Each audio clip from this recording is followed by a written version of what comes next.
Hi hello ನಮಸ್ತೆ welcome to my channel MPS creations vlog. ಇವತ್ತಿನ ವಿಡಿಯೋದಲ್ಲಿ ತುಂಬಾ ಯೂಸ್ಫುಲ್ ಆಗುವಂಥ ಟಿಪ್ಸು. ಅದು ಅಡುಗೆ ಮನೆಯಲ್ಲಿ ಸ್ವಲ್ಪ ಬದಲಾವಣೆ ಮಾಡಿಕೊಂಡ್ರೆ ತುಂಬ ಒಳ್ಳೆಯದು. ಅದು ಮನೆ ಗೃಹಿಣಿ ಮೇಲೆ ಆಧಾರ ಇರುತ್ತೆ. ಅದೇನಪ್ಪ ಅಂದರೆ ಟಿಪ್ಸು. ಈ ವಿಡಿಯೋ ಸ್ವಲ್ಪನಾದರೂ ಇಷ್ಟ ಆದರೆ ಪ್ಲೀಸ್ ಒಂದು ಲೈಕ್ ಮಾಡಿ, ಶೇರ್ ಮಾಡಿ, ಸಬ್ಸ್ಕ್ರೈಬ್ ಮಾಡಿ, ನಿಮ್ಮ ಫ್ರೆಂಡ್ಸ್ ಆ್ಯಂಡ್ ಫ್ಯಾಮ್ಲಿಗೆ ಶೇರ್ ಮಾಡಿ. ಬನ್ನಿ ಈಗ ವಿಡಿಯೋನ ಸ್ಟಾರ್ಟ್ ಮಾಡೋಣ. ನೋಡಿ, ಈಗ ಒಂದನೇ ಟಿಪ್ಸು ನೋಡಿ. ಇದು ತುಂಬ ಒಳ್ಳೆಯದು. ಅಡುಗೆ ಮನೆಯಲ್ಲಿ ಆ ಕಾಲದಲ್ಲಿ ಇಡ್ತಾಯಿದ್ರು, ಈಗಲೂ ಒಬ್ಬೊಬ್ಬರು ಇದನ್ನು ಪಾಲಿಸ್ಕೊಂಡು ಬರ್ತಾಯಿದ್ರೆ, ಇದು ನಮ್ಮ ಮನೆಯಲ್ಲೂ ಇದೆ. ಈಗ ನಾನು ಏನೇನು ಹೇಳ್ತೀನಿ ಅಂತ ಅದನ್ನು ಈ ಥರ ಯಾರಾದರೂ ಮಾಡ್ತಾಯಿದ್ರೆ ಈ ತಪ್ಪನ್ನು ಪ್ಲೀಸ್ ದಯವಿಟ್ಟು ಈ ಥರ ಮಾಡಬೇಡಿ.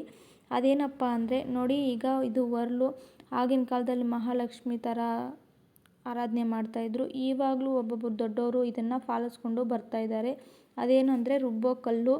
ಇದನ್ನು ಈ ಥರ ಇದ್ದರೆ ಯಾರು ಈ ಥರ ಗಾಳಿ ಥರ ಬಿಡಬೇಡಿ. ಇದನ್ನು ಚೆನ್ನಾಗಿ ಒರೆಸಿ ಅದರಲ್ಲಿರೋ ನೀರು ತೆಗೆದಾಕ್ಬಿಟ್ಟು ಈ ಥರ ಮುಚ್ಚಿ ಅದರಲ್ಲಿ ಬಟ್ಟೆ ಆದರೂ ಇಡ್ತಾರೆ. ಈಗ ಪ್ಲೇಟನ್ನು ಇಟ್ಬಿಟ್ರೆ ತುಂಬ ಒಳ್ಳೆಯದು, ಇಲ್ಲಾಂದರೆ ತುಂಬ ಕಷ್ಟಗಳು ಬರುತ್ತೆ. ನೀರು ಯಾವುದೇ ಕಾರಣಕ್ಕೂ ಇಡಬೇಡಿ. ನೀರಿರೋದ್ರಿಂದ ತುಂಬ ಕಷ್ಟ ಬರುತ್ತೆ. ಅದಕ್ಕೆ ಚೆನ್ನಾಗಿ ಒರೆಸ್ಬಿಟ್ಟು ಈ ಥರ ಪ್ಲೇಟನ್ನು ಇಟ್ಟರೆ ತುಂಬ ಒಳ್ಳೆಯದು. ಇಷ್ಟನ್ನು ಹೇಳೋಕ್ಕೆ ನಾನು ಇಷ್ಟಪಡ್ತೀನಿ. ಯಾರಾದರೂ ಈ ತಪ್ಪನ್ನು ಮಾಡ್ತಾಯಿದ್ರೆ ಪ್ಲೀಸ್ ಸರಿ ಮಾಡ್ಕೊಳ್ಳಿ. ನೋಡಿ, ಎರಡನೇದಾಗಿ ಈ ಥರ ಅಡುಗೆ ಮನೆಯಲ್ಲಿ ಎಲ್ಲ ಫುಲ್ ಪಾತ್ರೆನೆಲ್ಲ ತೊಳಿತೀವಲ್ಲ, ಮತ್ತು ಅಡುಗೆ ಮನೆ ಸ್ಟವ್ ಎಲ್ಲ ಕ್ಲೀನ್ ಮಾಡಿ ಚೆನ್ನಾಗಿ ಈ ಥರ ನೀಟಾಗಿ ಒರೆಸ್ಬಿಡಿ. ನೈಟು ಮಹಾಲಕ್ಷ್ಮಿ ಬಂದು ನಮ್ಮ ಮನೆಯನ್ನು ನೋಡ್ತಾಳೆ. ಅದಕ್ಕೆ ಯಾರಾದರೂ ಈ ಥರ ತಪ್ಪನ್ನು ಮಾಡ್ತಾಯಿದ್ರೆ ಬೆಳಗ್ಗೆ ತೊಳ್ಕೊಳ್ಳೋಣ ಬಿಡಪ್ಪ ಅಂತಾರೆ ಒಬ್ಬೊಬ್ಬರು. ದಯವಿಟ್ಟು ಆ ಥರ ಮಾಡಬೇಡಿ. ಆದಷ್ಟು ಕ್ಲೀನಾಗೇ ಇಟ್ಕೊಳಕ್ಕೆ ಟ್ರೈ ಮಾಡಿ. ನೋಡಿ, ಎಷ್ಟು ನೀಟಾಗಿದ್ದರೆ ಅಷ್ಟು ನಮ್ಮ ಮನೆಗೆ ಮಹಾಲಕ್ಷ್ಮಿ ಬರ್ತಾಳೆ. ಆದಷ್ಟು ಕ್ಲೀನಾಗಿ ಇಟ್ಕೊಳಕ್ಕೆ ಟ್ರೈ ಮಾಡಿ. ಸಿಂಕಲ್ ಪಾತ್ರೆಗಳು ಸ್ಟವ್ ಮೇಲೆ ನೀಟಾಗಿ ಇಟ್ಕೊಂಡ್ರೆ ತುಂಬ ಒಳ್ಳೆಯದು. ಏನಂದರೆ ನಮಗೆ ಆಗೋ ಕೆಲಸಗಳು ಆಗಲ್ಲ. ಅದಕ್ಕೆ ನೈಟು ಆದಷ್ಟು ಅಡುಗೆ ಮನೆ ಕ್ಲೀನಾಗಿದ್ದರೆ ತುಂಬ ಒಳ್ಳೆಯದು. ಇದನ್ನು ಯಾರಾದರೂ ಈ ಥರ ಪಾಲಿಸ್ದಿರ ಇದ್ದರೆ ಇದನ್ನು ಫಾಲೋ ಮಾಡಿ, ತುಂಬ ಒಳ್ಳೆಯದು. ನೀವೇ ನೋಡ್ತೀರಾ ತುಂಬ ಬದಲಾವಣೆ ಆಗುತ್ತೆ. ನೀವೇನನ್ನ ಅಂದ್ಕೊಂಡಿದ್ರೆ ಆ ಕೆಲಸಗಳು ನೆರವೇರುತ್ತೆ. ಅದಕ್ಕೆ ಈ ಥರ ನಾನು ಯಾರಾದರೂ ಈ ತಪ್ಪನ್ನು ಮಾಡ್ತಾಯಿದ್ರೆ ಪ್ಲೀಸ್ ದಯವಿಟ್ಟು ಇದನ್ನು ಫಾಲೋ ಮಾಡಿ. ಇದು ಡೈಲಿ ಹಾಕಂಗಿಲ್ಲ ಪೂಜೆ.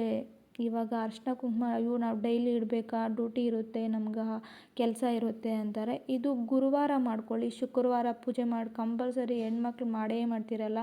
ನಮ್ಮ ಮನೇಲಿ ಶುಕ್ರವಾರ ಪೂಜೆ ಮಾಡೇ ಮಾಡ್ತಿರಲ್ಲ. ಆಗ ಅವತ್ತು ಗುರುವಾರ ನೈಟು ಈ ಥರ ಚೆನ್ನಾಗಿ ಕ್ಲೀನ್ ಎಲ್ಲ ಮಾಡಿ ಸ್ಲ್ಯಾಬೆಲ್ಲ ಒರೆಸ್ಕೊಂಡು ಈ ಥರ ರಂಗೋಲಿ ಹಾಕೋದ್ರಿಂದ ಚಿಕ್ಕದಾಗಿ ಅಕ್ಕಿ ಹಿಟ್ಟಿಂದ ರಂಗೋಲಿನ ಹಾಕಿ ತುಂಬ ಒಳ್ಳೆಯದು. ನೀವೇ ನೋಡ್ತೀರಾ ತುಂಬ ಬದಲಾವಣೆ ಆಗುತ್ತೆ.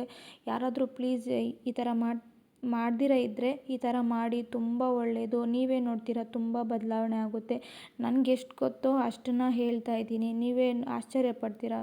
ಏನಾದರೂ ಅಂದ್ಕೊಂಡಿರ ಇರೋ ಕೆಲಸಗಳು ಆಗುತ್ತೆ. ಆದಷ್ಟು ಅಡುಗೆ ಮನೆ, ದೇವ್ರ ಮನೆ ಕ್ಲೀನಾಗಿ ಇಟ್ಕೊಳಕ್ಕೆ ಪ್ರಯತ್ನ ಮಾಡಿ, ಇಲ್ಲಾಂದರೆ ನೆಗೆಟಿವ್ ಎನರ್ಜಿ ಬಂದು ಕೂತ್ಕೊಳುತ್ತೆ. ಆದಷ್ಟು ಕ್ಲೀನಾಗಿ ಇಟ್ಕೊಳಕ್ಕೆ ಟ್ರೈ ಮಾಡಿ. ನೋಡಿ, ಈಗ ನಾವು ಈ ಥರ ರಂಗೋಲಿ ಹಾಕಿ ಡೈಲಿ ಹಾಕಲೇಬೇಕಾ ಅಂತಾರೆ. ಬೇಡ, ಗುರುವಾರ ಹಾಕ್ಕೊಳ್ಳಿ. ಶುಕ್ರವಾರ ಪೂಜೆಗೆ ಬ್ರಾಹ್ಮಿ ಮುಹೂರ್ತದಲ್ಲಿ ಪ್ರತಿ ಶುಕ್ರವಾರ ಮನೇಲಿ ಮಾಡೇ ಮಾಡ್ತಿರಲ್ಲ. ಈ ಥರ ಮಾಡೋದ್ರಿಂದ ತುಂಬ ಪಾಸಿಟಿವ್ ಇರುತ್ತೆ. ತುಂಬ ನಮ್ಮ ಮನೆ ಅಭಿವೃದ್ಧಿ ಆಗುತ್ತೆ.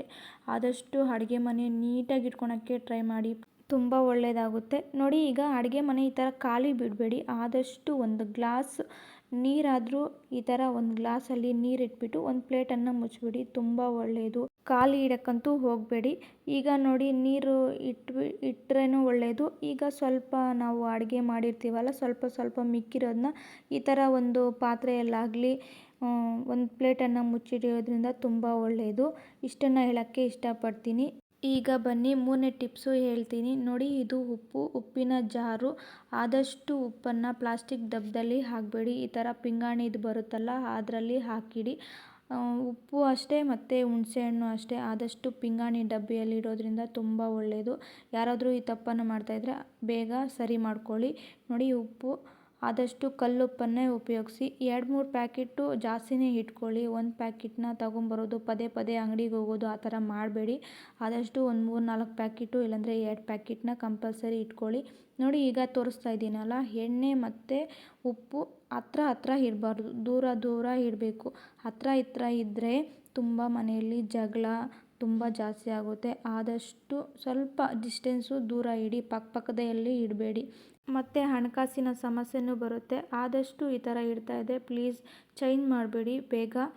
ಇದನ್ನು ಹೇಳೋಕ್ಕೆ ಇಷ್ಟಪಡ್ತೀನಿ. ಉಪ್ಪನ್ನು ಯಾವ ರೀತಿಯಲ್ಲಿ ಬಳಸೋದ್ರಿಂದ ನಮಗೆ ತುಂಬ ಒಳ್ಳೆಯದು ಅಂತ ಈ ಟಿಪ್ಸ್ ಮುಖಾಂತರ ನಿಮಗೆ ತಿಳಿಸ್ತೀನಿ ಬನ್ನಿ. ಈಗ ಉಪ್ಪು ನಮಗೆ ನೆಗೆಟಿವ್ ಎನರ್ಜಿನ ತುಂಬ ತೆಗೆದಾಕ್ಬಿಡುತ್ತೆ. ಉಪ್ಪನ್ನು ನಾವು ನೆಲ ಒರೆಸ್ತೀವಲ್ವ, ಅದು ಒರೆಸುವ ನೀರಲ್ಲಿ ಒಂದು ಹಿಡಿಯಷ್ಟು ಉಪ್ಪನ್ನು ಹಾಕಿ ಸ್ವಲ್ಪ ಅರಿಶಿನ ಹಾಕೋದ್ರಿಂದ ನಮ್ಮ ಮನೆಯಲ್ಲಿರುವ ನೆಗೆಟಿವ್ ಎನರ್ಜಿ ಎಲ್ಲ ಹೊರಗೆ ಹಾಕುತ್ತೆ. ತುಂಬ ಒಳ್ಳೆಯದು. ಯಾರಾದರೂ ಈ ಥರ ಪಾಲಿಸ್ದಿರ ಇದ್ದರೆ ಈ ಟಿಪ್ಸ್ನ ಫಾಲೋ ಮಾಡಿ. ಮತ್ತು ಎರಡನೇದಾಗಿ ನಮಗೆ ಫುಲ್ಲು ಹೆಡ್ಡೇಕು, ಬಾಡಿ ಪೇಯ್ನ್ಸು, ಒಂಥರ ಮೂಡೆಲ್ಲ ಅಪ್ಸೆಟ್ ಇದ್ದರೆ ಈ ಥರ ಮಾಡೋದ್ರಿಂದ ನಮ್ಮಲ್ಲಿರೋ ನೆಗೆಟಿವ್ ಎನರ್ಜಿ ಹೊರಟೋಗುತ್ತೆ. ಏನಿಲ್ಲ, ನಾವು ಸ್ನಾನ ಮಾಡೋ ನೀರಿನಲ್ಲಿ ಒಂದು ಹಿಡಿ ಉಪ್ಪನ್ನು ಹಾಕ್ಕೊಂಡು ಸ್ನಾನ ಮಾಡೋದ್ರಿಂದ ತುಂಬ ಒಳ್ಳೆಯದು. ನಮ್ಮಲ್ಲಿರೋ ನೆಗೆಟಿವ್ ಎನರ್ಜಿ ಎಲ್ಲ ಹೊರಟೋಗುತ್ತೆ. ಫುಲ್ಲು ಫ್ರೆಶ್ ಮೈಂಡ್ ಬಂದ್ಬಿಡುತ್ತೆ. ಇದನ್ನು ಹೇಳೋಕ್ಕೆ ಇಷ್ಟಪಡ್ತೀನಿ. ಯಾರಾದರೂ ಈ ಥರ ಇದ್ದರೆ ಇದನ್ನು ಫಾಲೋ ಮಾಡಿ. ಈಗ ಇನ್ನೊಂದು ಟಿಪ್ಸ್ನ ಹೇಳೋಕ್ಕೆ ಇಷ್ಟಪಡ್ತೀನಿ. ಉಪ್ಪನ್ನು ಯಾವ ದಿನ ತರಬಾರ್ದು ಅಂತ ಹೇಳ್ತೀನಿ. ಈ ಟಿಪ್ಸ್ ಬಂದು ನನಗೆ ಗುರುಗಳೇ ಹೇಳ್ಕೊಟ್ಟಿರೋದು. ನಾನು ನ್ಯೂಮರಾಲಜಿ ಕೋರ್ಸ್ನಲ್ಲಿ ಜಾಯ್ನ್ ಆಗಿದ್ದೆ. ಆ ಗುರುಗಳು ನನಗೆ ಹೇಳ್ಕೊಟ್ಟಿರೋದು. ಅದೇನಪ್ಪ ಟಿಪ್ಸು ಅಂದರೆ, ಶನಿವಾರ ಉಪ್ಪನ್ನು ಮನೆಗೆ ತರಬಾರ್ದು ಅಂತ ಹೇಳಿದ್ದಾರೆ. ಆಗ್ಲಿಂದ ನಾನು ಇದನ್ನು ಫಾಲೋ ಮಾಡ್ಕೊಂಡು ಬರ್ತಾಯಿದ್ದೀನಿ. ಅದಕ್ಕೆ ಯಾರಾದರೂ ಶನಿವಾರ ತೊಗೊಂಬರೋರಿದ್ದರೆ ಅದು ನೈಟ್ ಮಾತ್ರ ತೊಗೊಂಬರ್ಬಾರ್ದು. ಉಪ್ಪು ಡೇನೇ ತೊಗೊಂಬನ್ನಿ ಆದಷ್ಟು. ಈ ತಪ್ಪುಗಳನ್ನು ಸ್ವಲ್ಪ ಇದು ಗೊತ್ತಿರುತ್ತೆ, ಆದರೂ ಗೊತ್ತಿಲ್ಲದೋ ಥರ ಏನು ಬಿಡಪ್ಪ ಮಾಡ್ಕೊಂಡು ಹೋಗ್ಬೋದು ಅಂತಾರೆ. ಆದಷ್ಟು ಈ ಟಿಪ್ಸ್ನ ಬಳಸಿ. ನೀವೇ ನೋಡ್ತೀರಾ ತುಂಬ ಬದಲಾವಣೆ ಆಗುತ್ತೆ. ನೀವು ಒಂಥರ ಚೇಂಜ್ ಆಗುತ್ತೆ. ಲೈಫ್ ಅಂತೂ ಒಂದೇ ಥರ ಇರೋದಿಲ್ಲ.